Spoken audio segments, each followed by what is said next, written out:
कर रहे थे, यानी थर्सडे तक तो बड़ी तेज़ी थी इसमें। गावा जी, मदद की आपने, बहुत शुक्रिया हमारे दर्शकों की तरफ से भी। अब बात करते हैं उस कंपनी की जिस पे हम केवाईसी करेंगे आज। कंपनी जो अपना आईपीओ लेके आई है उसका नाम है एलिन इलेक्ट्रॉनिक्स। कंपनी के प्रबंधन हमारे साथ हैं संजीव सेठिया जी। थोड़ा सा बेसिक जानकारी मैं आपको दे दूं इशू के बारे में। कंपनी का जो इशू है वो खुला हुआ है और ये 22 तारीख तक खुला रहेगा। 234 से 247 इशू प्राइस है।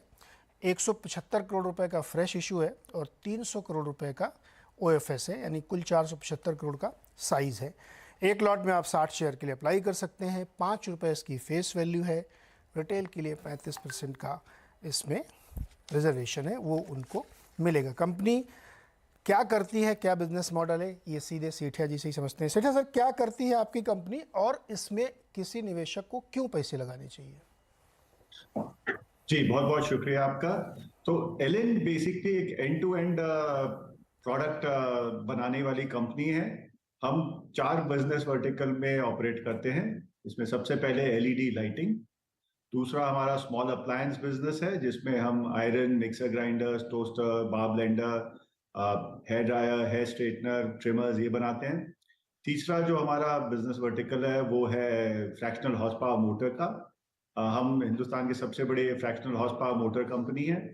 और चौथा वर्टिकल जो हमारा वो है ऑटोमोटिव कंपोनेंट्स का, जहाँ पे हम प्रिसिजन शीट मेटल और plastic components automotive companies tier 2 supplier हम उनको देते हैं। एलिन, पहले तो थोड़ा सा एलिन के नाम के मैं बता दूं। हमने जब अपना व्यवसाय शुरू किया था तो हम इलेक्ट्रॉनिक इंडस्ट्रीज ऑफ इंडिया के तरह के नाम से जाने जाते थे और वहीं से उसका शॉर्ट फॉर्म एलिन आया।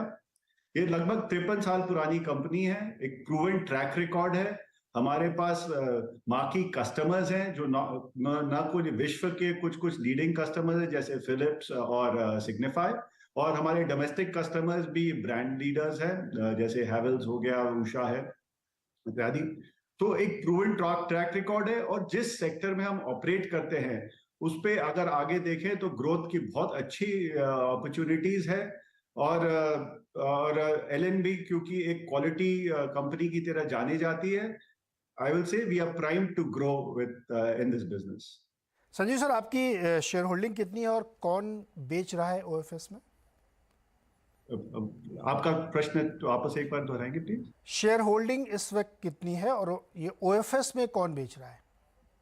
हाँ देखिए, सेठिया परिवार जो है लगभग 95% शेयर ओन करते हैं और वे फैमिली शेयर होल्डिंग अपनी बेच रही है। सर, और पोस्ट लिस्टिंग कितनी प्रमोटर होल्डिंग बचेगी? तो बहुत कम हो जाएगी फिर। हाँ देखिए, प्रमोटर जो, देखिए पूरे परिवार को प्रमोटर की तरह नहीं आइडेंटिफाई किया है बेस्ड ऑन सब लीगल एडवाइस। कुछ वर्कर मेंबर्स को किया है, तो पर फैमिली पोस्ट आईपीओ भी फैमिली के पास लगभग 58% शेयर कंपनी के फिर भी रहेगी। 58%? आप 58% कह रहे हैं अभी भी रहेगी पोस्ट लिस्टिंग? जी हाँ। ओके। आपका बिजनेस सर बहुत पुराना है, लेकिन फिनेंशियल्स इसके ज़्यादा 4-5 साल में ही इम्प्रूव होते हुए दिखे हैं और पिछले 1-2 सालों में बड़ा शार्प जंप है। ये मैं एक बहुत ही ट्रेंड देख रहा हूँ कि जो भी कंपनी लिस्टिंग के लिए आती है तो साल 2 साल में बहुत शार्प जंप उसमें देखने को मिलता है। मार्जिन अभी भी आपके जो है बहुत ही 3-3.5% पे है। क्यों सर? देखिए, सबसे पहले तो हाँ, हम बहुत पुरानी कंपनी है, पर हम पहले 1974 से हमारा जो प्रोडक्ट था मेन टेप डेक मैकेनिज्म और माइक्रो मोटर्स थे। और लगभग 25 साल तक हम इसी प्रोडक्ट पे हम काम करते रहे। बट टेक्नोलॉजी में काफी चेंज आई और आपको जैसे मालूम है कि जो टेप डेक या टेप रिकॉर्डर, सीडी, वीसीडी जिस प्रोडक्ट में हम काम करते थे, जिसमें हम 25-30 साल तक थे, वो बेसिकली उसकी अब कोई जरूरत ही नहीं है क्योंकि अब म्यूजिक सुनने के लिए इनकी कोई जरूरत नहीं है। तो हमारे को एज अ कंपनी अपने प्रोडक्ट पोर्टफोलियो को पूरा बदलना पड़ा। It was a matter of survival also कि हम किस तरह से ये चेंजिंग टेक्नोलॉजी में हम सर्वाइव करें। हम कई नए बिजनेस वर्टिकल्स में घुसे जिसमें जैसे मैंने बताया आपको, एलईडी लाइटिंग है, मोटर्स है, अप्लायंसेज है, शीट मेटल कंपोनेंट्स है। तो कुछ टाइम हमारे को लगा कि अपने जो जिस नींव पे हम खड़े थे वो बिखर रहा था, तो उसको संभालने में कुछ वक्त लगा। और पिछले कुछ साल में हमने अपनी रणनीति भी चेंज की। हमने देखा कि हमारे पास बहुत अच्छे ग्राहक हैं, इंडिया का ये जो मार्केट है ये काफी ग्रो कर रहा है, रूरल इलेक्ट्रिफिकेशन काफी हुई है, मार्केट खुला है। तो मार्केट जो ग्रो कर रहा था तो रणनीति में बदलाव लाए कि हम क्यों ना हम भी इस तेज बढ़ते हुए मार्केट में अपना शेयर बढ़ाएं। हमने इन्वेस्ट किया, हमने अपने ओडीएम कैपेबिलिटीज और कैपेसिटीज को बढ़ाया, और इसी कारण आप देख रहे हैं कि पिछले 2-3 साल में हमने अब काफी अच्छा ग्रोथ किया है। और आगे जाते हुए हमारी रणनीति है कि हम और भी नए नए बिजनेस वर्टिकल्स में घुसें और अपने मार्केट शेयर को निरंतर बढ़ाते रहें। सर आपका कैश फ्लो थोड़ा नेगेटिव में दिखा था, क्यों? कोई बड़ा नहीं, कैपेक्स वो वगैरह किया? एक साल बेसिकली, वैसे हिस्टोरिकली हमारा कैश फ्लो हमेशा पॉजिटिव रहा है। हाँ। एक साल आपको जरूर देखने में आया, और बेसिकली वो कोविड के कारण था। आपको ध्यान में होगा मार्च अप्रैल में बेसिकली सारी फैक्ट्रियां बंद हो गई थी, तो उसमें रिसीवेबल्स में थोड़ी सी दिक्कत आई, बट अब हमारा कैश फ्लो पॉजिटिव है। और जैसे मैंने कहा, हिस्टोरिकली कैश फ्लो हमारा हमेशा पॉजिटिव रहा है। चलिए सर, आपके क्लाइंट लिस्ट तो बड़ी अच्छी है, बहुत टॉप के प्लेयर्स हैं, फिलिप्स है, हेवेल्स है, ये सब हैं, लेकिन टॉप 5 कस्टमर से आपको 64% रेवेन्यू मिलता है। उसमें भी फिलिप्स आपके जो 85% है आपको रेवेन्यू देती है, हेवेल्स 49% आपको रेवेन्यू देता है एक एक सेगमेंट में। ये क्लाइंट कंसंट्रेशन थोड़ा रिस्की नहीं लग रहा आपको? हाँ, देखिए, हम वी आर ऑल्सो हमने इस पे काम किया है। पिछले कुछ सालों में हमने अपने client concentration, top 5 client concentration जो एक टाइम तक 72-73% तक था, उसको 65% पे ले आए हैं। और हम और नए क्लाइंट्स जोड़ रहे हैं कि हमारी प्लानिंग है कि इसको हम 50% तक ले आए हैं। एक चीज मैं आपको और बताना चाहूंगा, जो फिलिप्स आप बोल रहे हैं, वो फिलिप्स ब्रांड का कॉन्सेंट्रेशन हमारा जो है लगभग अभी आज के दिन 60-65% तक है। बट फिलिप्स इटसेल्फ अब 4 अलग अलग लीगल आइडेंटिटीज है। जैसे फिलिप्स लाइटिंग जो एक टाइम में हुआ करती थी, अब वो सिग्निफाई है, एक एकदम अलग ही कंपनी है, उसका बोर्ड भी अलग है और वो गवर्निंग भी उसकी अलग है। वैसे ही अप्लायंसेस भी, फिलिप्स ने अप्लायंसेस डिवीजन को एक और कंपनी को बेच दिया, हिल हाउस कैपिटल। और रॉयल फिलिप्स में अब खाली मेडिकल और पर्सनल ग्रूमिंग रहता है। तो वैसे देखा जाए तो हम 4 अलग अलग आइडेंटिटी से काम करते हैं जो ब्रांड फिलिप्स यूज करता है। तो उस तरह से बने बहुत ज्यादा कॉन्सेंट्रेशन एक कंपनी में नहीं है। फिर भी हमने अभी पिछले 2 सालों में और भी नए मार्की कस्टमर्स ऐड किए, जैसे बॉश है, फेबर है। और हमारी स्ट्रैटेजी है कि हम आगे जाके और अच्छे कस्टमर्स ऐड करें, जिससे हमारा क्लाइंट कॉन्सेंट्रेशन है वो लगभग टॉप 5 का 50% तक आ जाए। ओके, ये बताइए सर कि आपका जो एक ओडीएम मॉडल है, इसकी ग्रोथ और ट्रिगर्स क्या है? क्योंकि अच्छा, थोड़ा ये भी बताइए कि ये आप अपने मन से करके देते हैं, ये सामने वाला आपको बताता है, आप वो कर देते हैं? देखिए, ओडीएम का मतलब ही ओन डिजाइन और मैन्युफैक्चरिंग है। तो बेसिकली ये हमारी अपनी स्ट्रैटेजी के तहत हम इस पे मूव करते हैं, और ये प्रोडक्ट, कौन से प्रोडक्ट बनाने हैं, किस रेंज को केटर करना है, वो हम खुद डिसाइड करते हैं। उस प्रोडक्ट को हम डिजाइन करते हैं, फिर उसकी पूरी manufacturing, prototyping, quality, reliability establish करते हैं, और फिर उसको बना के जब तैयार हो जाता है और हम अपने यहाँ पे उसको टेस्ट करके हम खुद संतुष्ट रहते हैं कि हाँ, ये प्रोडक्ट जो भी मापदंड है उनको उसको मीट करेंगे, फिर हम मल्टीपल कस्टमर्स पे जाके उसको ऑफर करते हैं कि देखिए, ये प्रोडक्ट हमारे पास तैयार है, ये सारे क्वालिटी के इंटरनेशनल मापदंड को मीट करता है, और उसको हम ऑफर करते हैं। और तो वो अपना लेवल चिपका के बेचे, समझ? मतलब एंड टू एंड आपने करके दिया, रिसर्च किया, एंड टू एंड हम करके देते हैं। वो लेबल, हम ब्रांडिंग जो है, जो वो भी कर, कस्टमर, मतलब जिसको माल पसंद आ जाए वो अपना ब्रांड लेबल चिपकाए और हमसे ले, अपना बेचे। तो यानी आप रिसर्च भी करते हैं, डिज़ाइन भी करते हैं, फिर फिनिश प्रोडक्ट बनाते हैं। यानी अगर एक पंखा बनना है, सीलिंग फैन, तो उसमें सब कुछ आप बनाएंगे इंक्लूडिंग डिज़ाइन, राइट सर? बिल्कुल बिल्कुल बिल्कुल, वो हम करते हैं।